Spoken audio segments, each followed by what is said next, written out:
quartier du fleuve à Bamako où nous allons aller à la rencontre d'une association d'artisans. Ces artisans font essentiellement dans la fabrication de tam-tam, de tabourets, de escabeaux, de pilons et de mortiers. Nous ne vous en dirons pas plus, allons-y.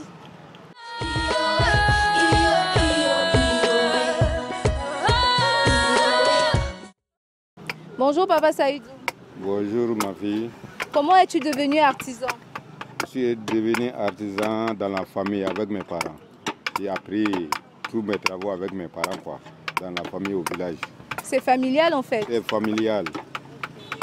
Où trouvez-vous ce matériel-là pour fabriquer tous ces mortiers et ces pilons? Tous nos bois là au Mali, ici actuellement, ça vient dans le sud de la région de Koulikoro et la région de Sikasso, notamment dans la région de Sikasso.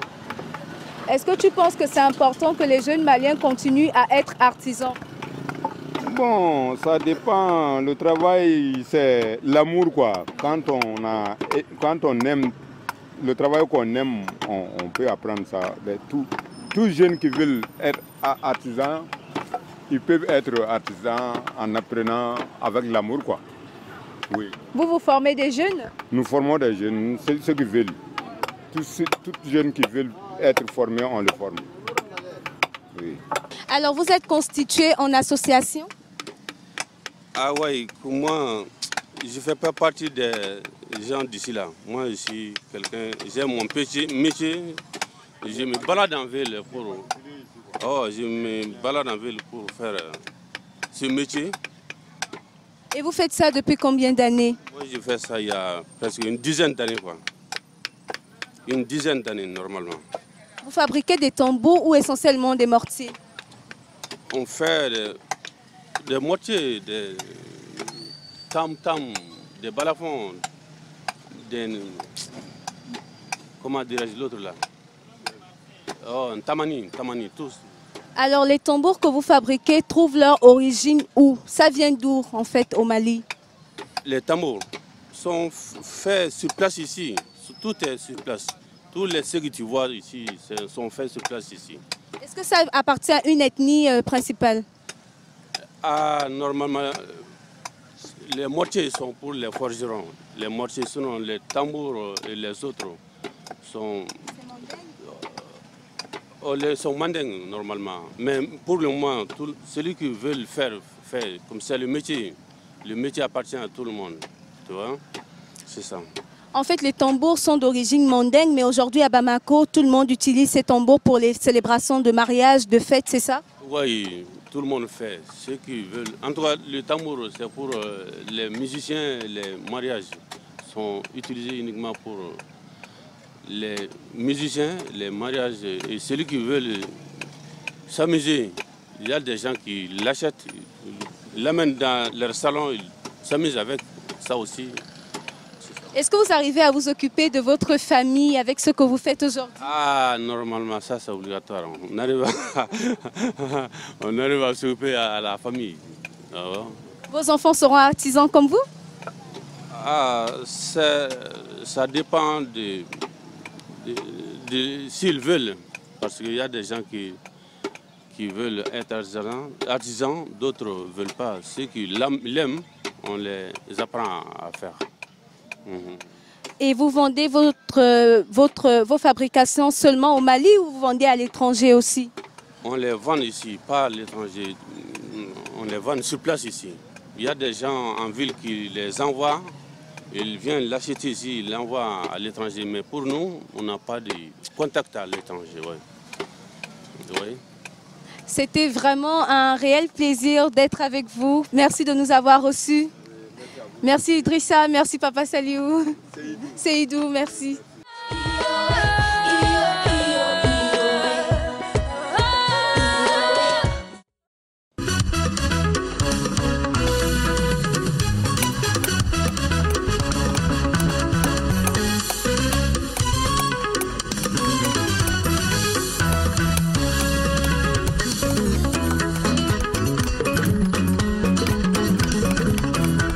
Julie, Julie,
sommes à la place du Centenaire, toujours à Bassam.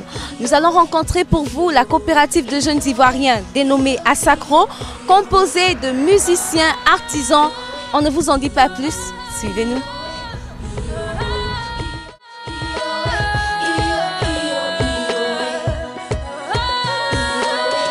Vous êtes le président de la coopérative Asakro.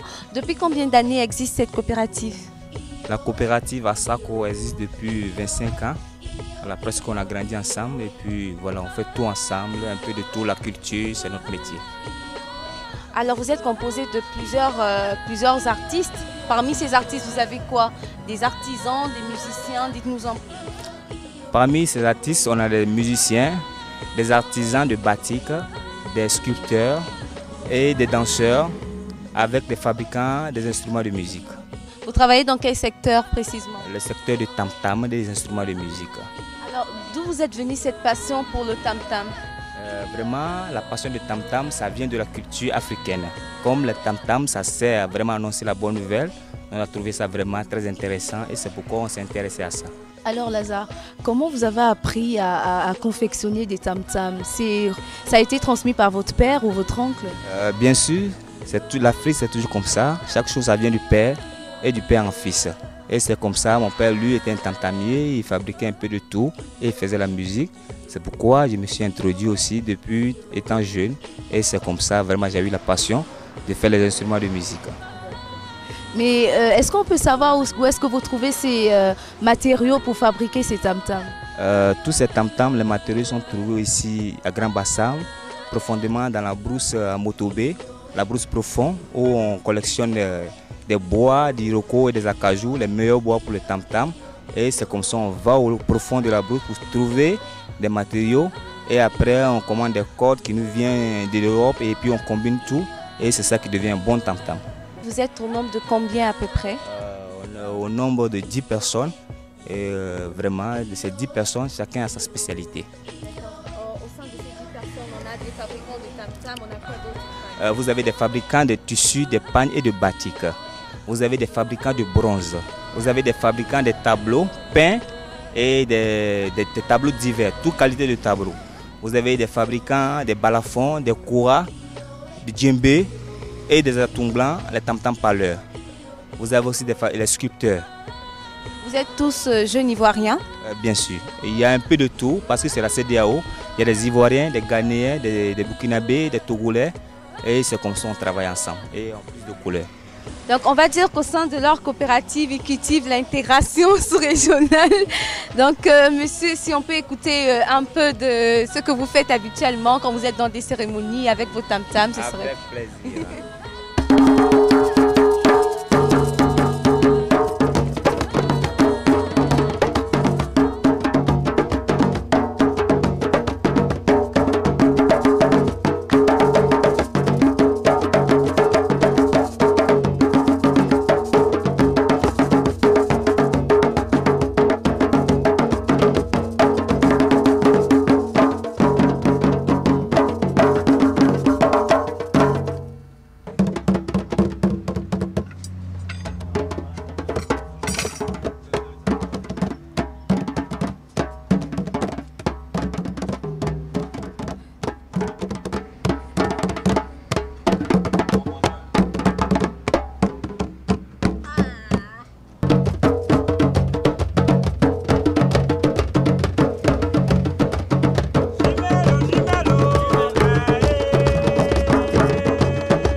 African Style, c'est de la mode, des glamours, du people, mais c'est aussi du lifestyle. Cette rubrique qui nous fait découvrir toutes les facettes de notre beau continent.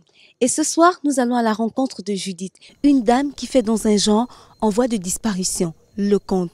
Nous ne vous en dirons pas plus. Allons-y.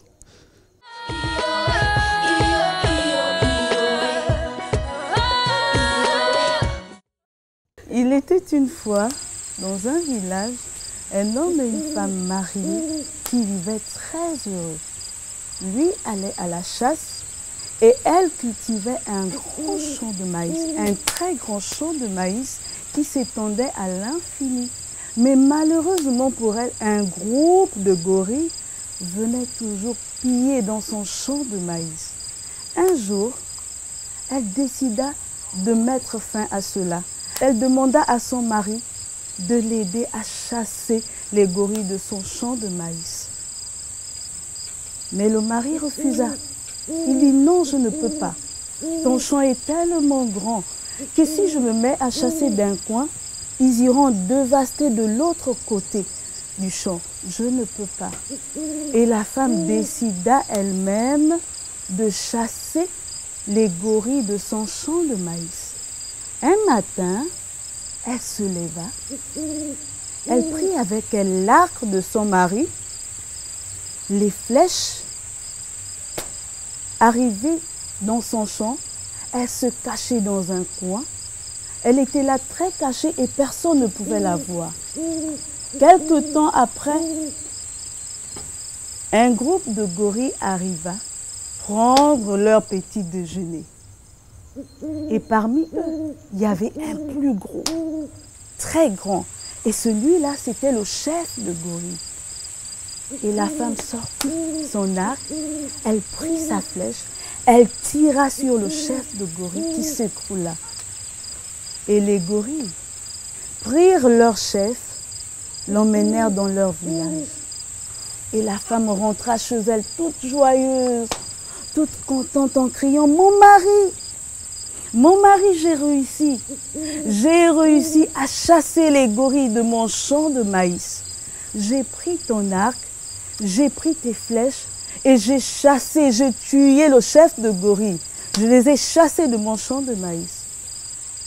Le mari, au lieu d'être content de cette nouvelle, il se fâcha. Il rentra dans une grande colère. Il demanda à la femme « Qui t'a demandé de prendre mon arc ? Qui t'a demandé de prendre ma lance, ma flèche? Va récupérer ma flèche. Va récupérer ma flèche parce que tu as gaspillé ma flèche. » Et la femme toute triste est sortie de la maison en pleurant. Elle est repartie dans son champ pour pouvoir suivre les pas des gorilles. Elle a commencé à marcher et en pleurant, elle est en train de chanter. Elle a chanté tout le long de la route. Tionde koué, oh dekouaé, tadi tabasoué, bourane sou, souane bou, jouane clou, clouane djourou, oh tionde koué, oh dekouaé. Tadi tabasoué, bourale sou, souale bou, jouale clou, clouale djou. Elle a marché en chantant comme ça pendant 2 jours et 1 nuit. Elle était épuisée. Arrivée au village de gorilles, elle vit au loin des milliers de gorilles autour de leur chef, en train de pleurer. Et la dame est restée là, elle se posait la question de savoir comment je fais. Est-ce que si je rentre là pour récupérer cette flèche, je ressortirai vivante de là, autour de ces gorilles des féroces? Comment faire? Et la femme s'est jetée par terre. Elle a commencé à pleurer. Elle s'enroulait à gauche et à droite. Elle s'enroulait en pleurant, en chantant « Tionde koué ». Tionde koué, oh dekouaé, tadi tabasoué, bourale sou, Souroi les bourgs, joueroi les clous, cloueroi les jours. Oh, tion découé, oh découé, t'as dit tabassoué. Tellement elle pleurait. Et en ce temps-là, les gorilles et les hommes se comprenaient. Un groupe de gorilles s'est approché d'elle. Il lui posa la question de savoir qui es-tu et d'où viens-tu. Et la femme répondit, je reviens de très loin. Quand j'ai appris la nouvelle de mon oncle, je suis venue de suite. Dès que j'ai appris sa mort, je suis arrivée. Elle se mit à pleurer. Elle a pleuré comme ça pendant 3 jours et 2 nuits. Elle ne faisait que pleurer. Elle ne faisait que pleurer. Les parents du gorille, eux, ils ne pleuraient plus. Ils étaient fatigués, ils avaient tellement pleuré. Les enfants du gorille ne pleuraient plus. Toute la famille du gorille ne pleurait plus. Mais ils avaient honte de savoir que une parente très éloignée du gorille, elle, pendant que eux, ils ne pleuraient plus, continuait à pleurer. Ils se sont encore approchés d'elle. Madame, mais vous allez tomber malade, vous avez trop pleuré. Est-ce qu'il y a quelque chose qu'on peut faire pour vous, pour apaiser votre douleur? Et la dame répondit, oui, il y a quelque chose. Si vous pouvez me donner cette flèche, je l'emmènerai chez moi en souvenir de mon oncle mort et je la garderai chez moi précieusement. Et un de gorilles a demandé, c'est seulement ça? C'est juste cette flèche-là? Et la dame a dit oui. Ils ont pris la flèche, ils ont remis la flèche à la dame. Et la dame est sortie de là. Elle est rentrée chez elle.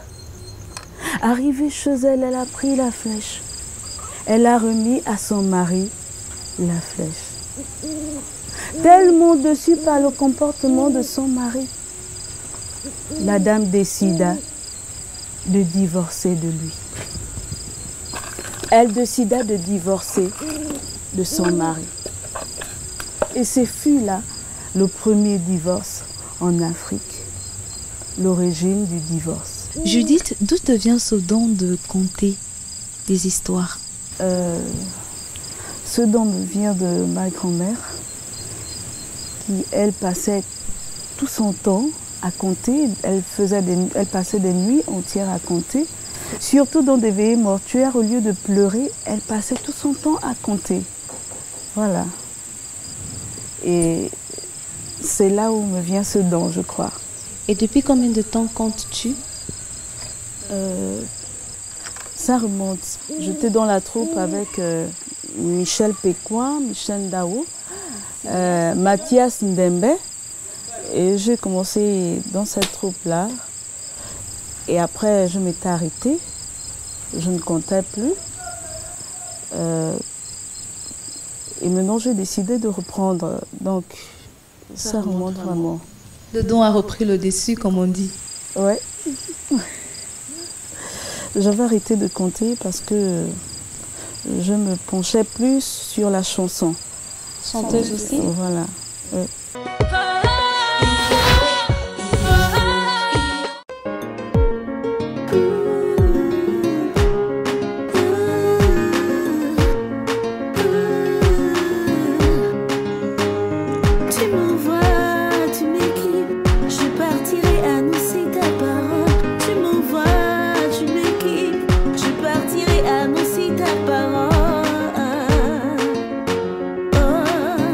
Oh,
chers téléspectateurs, nous vous remercions d'être restés avec nous durant cette aventure. Comme vous le savez, les bonnes choses ne durent jamais. Merci à Judith, merci aux enfants. À bientôt.